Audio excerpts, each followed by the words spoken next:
পৰিচয় দিৱসৰ কাৰ্যসূচীয়ে অসম গণ পৰিষদ দলক কিমান শক্তিশালী হৈছে সেইটো প্ৰমাণ কৰি আহিছে।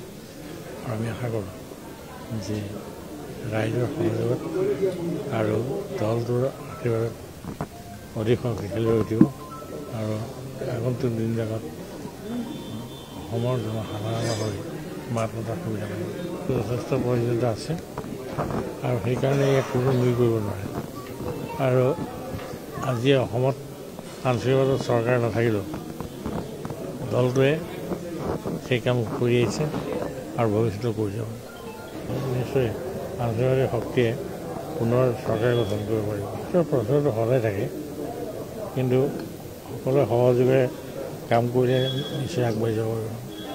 অসম গণ পৰিষদ দল শক্তিশালী আৰু প্ৰতিষ্ঠিত দল, আৰু সেইকাৰণে আমি আশা কৰোঁ যে এই দলটোৱে আগন্তুক দিনবিলাকত অসমৰ জনসাধাৰণৰে কাম কৰি যাব আৰু নিজক প্ৰতিষ্ঠা কৰিব পাৰিব।